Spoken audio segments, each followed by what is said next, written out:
Hola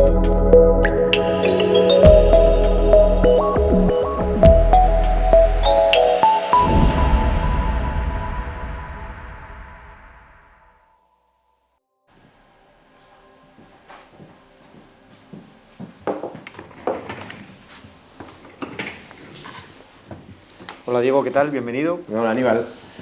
Pues nada, bienvenidos todos a nuestro cuarto capítulo de Inteligencia Creativa. En este caso está dedicado al periodismo y la comunicación. Sí, y además hoy tenemos unos invitados muy especiales porque son muy amigos y muy colaboradores de Plenilandia y con los cuales aprendemos un montón sobre su oficio. Concretamente tenemos a Juan y Rafa de Victoria, una agencia de comunicación corporativa que está en Santander, que cuenta con más de 20 años de experiencia en su profesión, cada uno de ellos, y a los que creo que ya tenemos por aquí. Juan, Rafa, buenas tardes, ¿cómo estáis? Bien hallados. Un placer teneros entre nosotros hoy, compartir con vosotros también este capítulo de Inteligencia Creativa, y estoy seguro que vamos a aprender un montón con vosotros. Esperamos que sea igual en nuestro caso. Sí, con que no desaprendáis, de hecho, nos daríamos por satisfechos. Hoy vamos a invertir un poco los papeles, porque nosotros vamos a hacer de periodistas y vosotros vais a hablar de creatividad. Así que, a ver qué tal sale. A por ello. Muy bien. Bueno, pues para romper un poco así el hielo y una pregunta muy general, que es como suelo yo introducir este podcast últimamente, ¿qué es para vosotros la creatividad? Yo cuando hablamos de creatividad, a veces discuto, para mí la creatividad es la capacidad, ¿no?, que tenemos probablemente gracias a nuestra imaginación de resolver problemas, de enfrentarnos a situaciones que a lo mejor son complicadas o desconocidas y bueno, conseguir superarlas, vencerlas, generar algo que haga que las cosas funcionen, ¿no? Muchas veces puede ser superar un problema, pero también puede ser transformar algo. Y bueno, pues analizarlo desde muchas perspectivas también parece que a la creatividad, cuando se le pone esa visión múltiple, pues es más auténtica si cabe y sobre todo mucho más efectiva. Yo a lo que dice Rafa añadiría la palabra ingenio, ¿no? Para mí ingenio está muy ligado a la creatividad.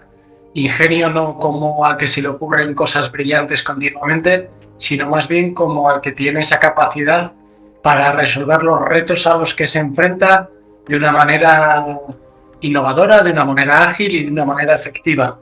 Si entendemos ingenio así, creo que es fundamental o que es una parte crítica para entender la creatividad, al menos desde mi punto de vista. Que en nuestro trabajo la creatividad, más que en la forma, está en la parte estratégica, ¿no? En la necesidad de resolver problemas, de aproximar personas. Si nosotros tenemos que escoger nuestro lema de empresa, que lo estamos haciendo de manera tácita, es que nos dedicamos a reunir personas para que juntas hagan cosas mejores y mayores, ¿no? Entonces, en ese desafío, pues la creatividad en el sentido ese que estábamos hablando, más allá de lo estético, sino en la originalidad de las fórmulas, en la detección de los problemas y cómo superarlos, pues está el hecho. Incluso a la hora de ver, ¿no?, cómo pueden encajar personas que aparentemente no tienen nada que ver y que al final lo que hacen es precisamente vincular fuerzas, vincular capacidades para conseguir un objetivo, como decía ahora Rafa, mayor y mejor. Oye, y concretamente nos acababais de introducir un poco el papel de la creatividad en la comunicación, pero en el día a día de Victoria, ¿hay creatividad? Sí, yo creo que es fundamental, vamos. Sí, a ver, si tenemos tan claro que la creatividad es importante para el trabajo de la comunicación, pues eso tiene que empezar por nosotros mismos, ¿no?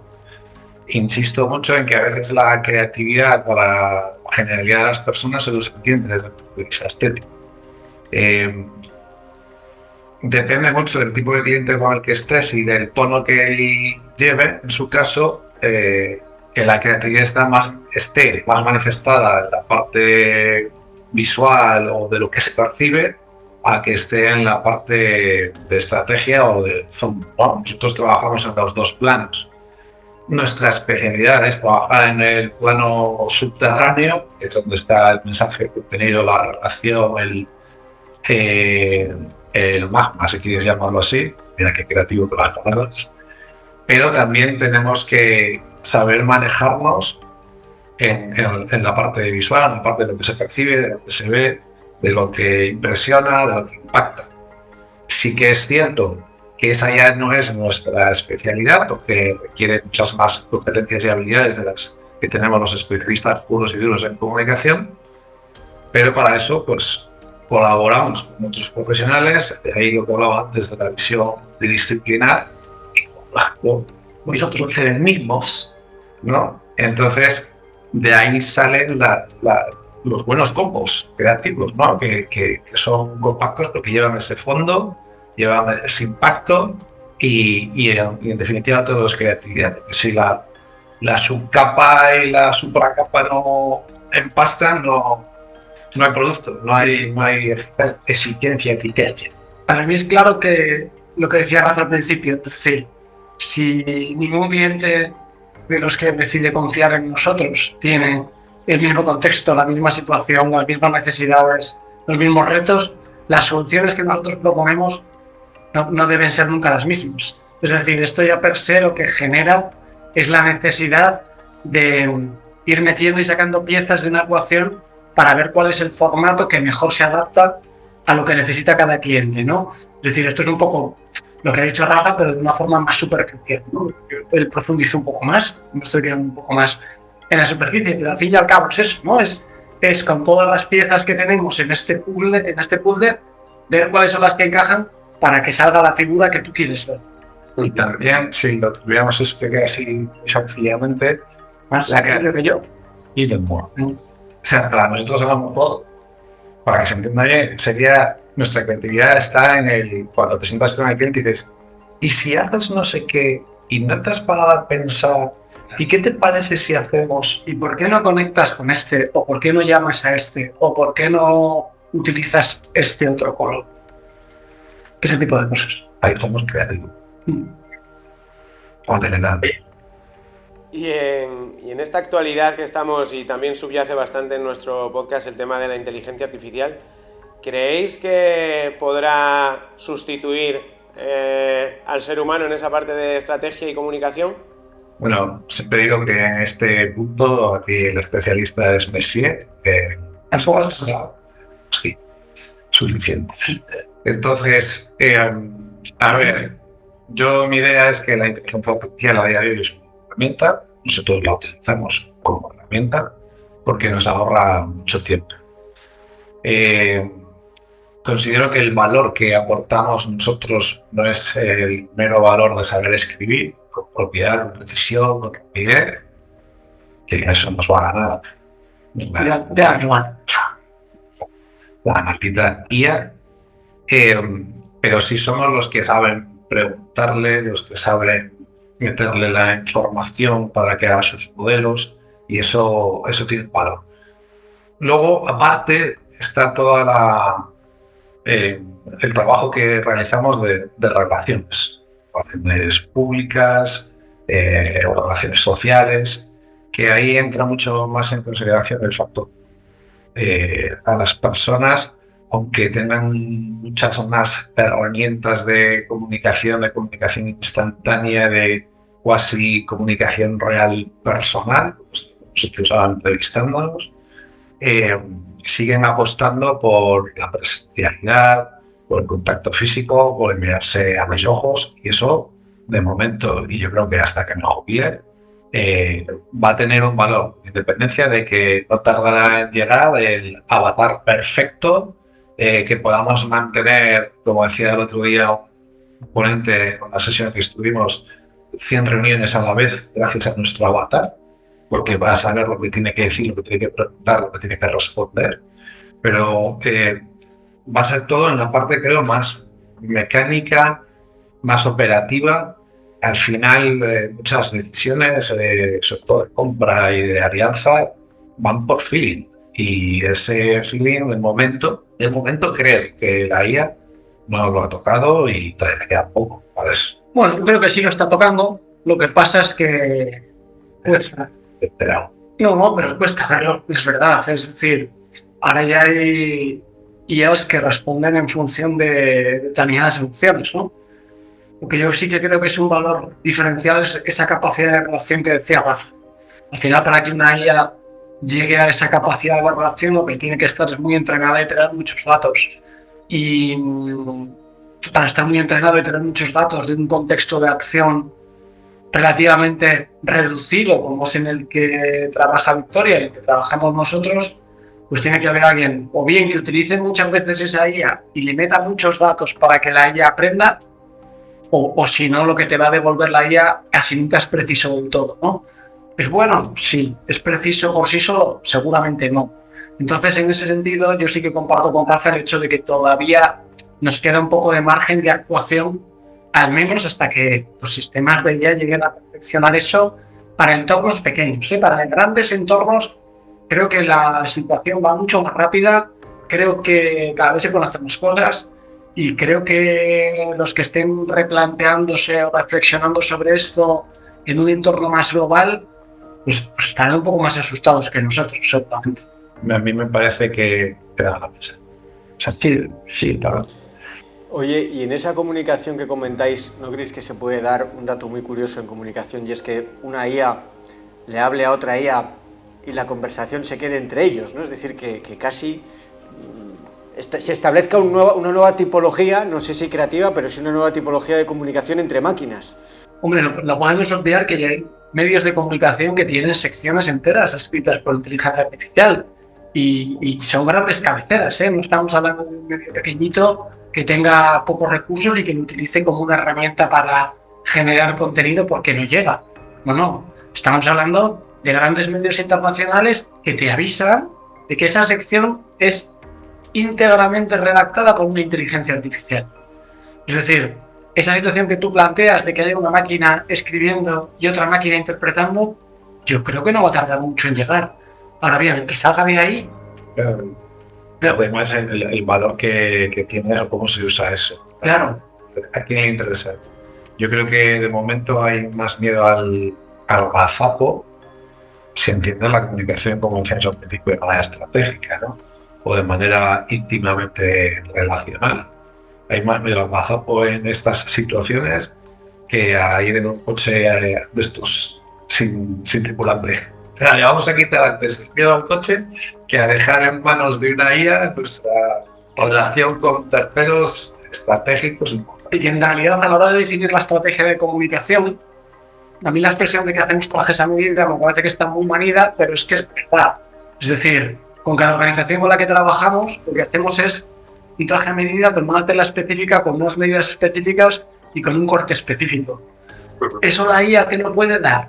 Sí, pero probablemente hará falta una aproximación más digna. Es decir, hará falta que todo eso que te devuelve la IA acabe vinculado al contexto en el que está, acabe vinculado al público con el que va esa empresa, acabe vinculado a los aliados y a los proveedores con los que trabaja esa empresa. Y ese trabajo relacional de conectar piezas, aparte de ser, yo creo, uno de nuestros valores competitivos fundamentales, creo que aún no lo consigue.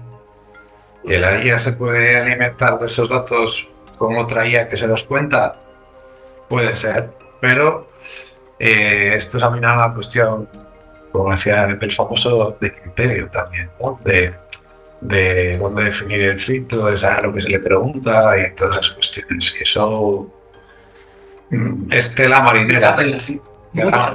Si tienes que ir personalizando caso por caso. O sea, para determinadas operaciones y las que tienen más magnitud, pues se habrá la empresa que lo haga y se forre, pero es como los ERPs, o sea, es decir, que todo el mundo se queja de que no le cubre las necesidades todas las que tiene, porque es bueno en contabilidad pero es malo en gestión, o bueno en gestión pero la contabilidad no la vuelca bien.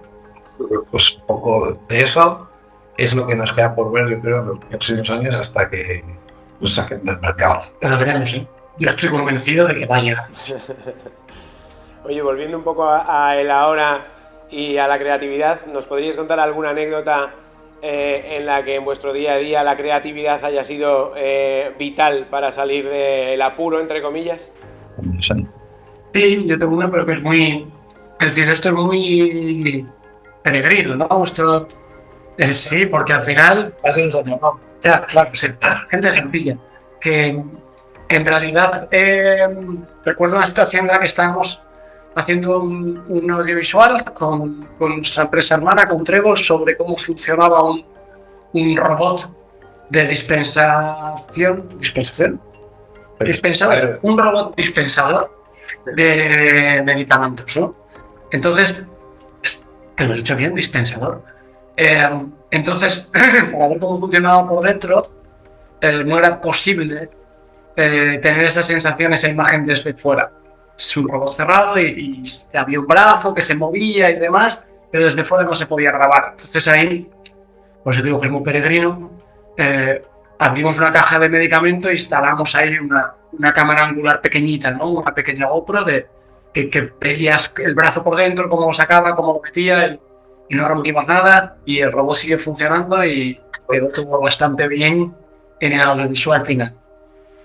Yo, básicamente en mi caso es relacionado con eventos, pues desde tener que arremangarte, como dice el otro, a colocar sillas, hasta estar a la 1 de la mañana planchando las lonas interiores de una carpa porque el cliente a última hora así lo había querido. Entonces, ¿dónde encontraba ese tipo de creatividad? Con una plancha de casa. Sí. Bueno, bastante creativo, no te creas. Sí. Sí, más bien, yo diría que más que creativo, diría resolutivo, ¿no? Porque en realidad esto tampoco nos va a meter como en el top 10 de los creativos internacionales. Pero oye, es por no salirme ese del eje de eso. No, al final son situaciones que tienes que resolver y la creatividad es la forma, ¿no? Es lo que decíamos un poco al principio. Bueno, yo no sé si en esa creatividad se os ha dado el caso de que tengáis que, de alguna manera, revisar un comunicado o la manera en la que tenéis que lanzar una comunicación a los medios y lo que te llega por parte del cliente es inviable enviarlo y tienes que aportar no solamente tu enfoque, sino una cierta creatividad para decirle a tu cliente que eso es mejor hacerlo de otra manera. No sé si ahí os habéis visto alguna vez. Bienvenido a nuestro mundo, amigo. La creatividad nuestra, pues, en el lenguaje, no la usamos normalmente para ligar, la usamos precisamente para ese tipo de situaciones. Lógicamente, pues tus clientes no son especialistas en tu trabajo, aunque tenemos un trabajo que es como el de los entrenadores del fútbol. Pero los únicos que han trabajado profesionalmente eso y tienen ya una experiencia y un criterio profesional, pues nosotros. Entonces sí que muchas veces tienes que ser creativo, lírico, para decirle a la gente, no sos vos, sos vos. Sí, así es. Y ya por ir acabando, yo creo, ¿cómo veis el futuro a corto o medio plazo de vuestro sector? ¿Qué es lo que más creatividad va a necesitar para mejorar? Buena pregunta.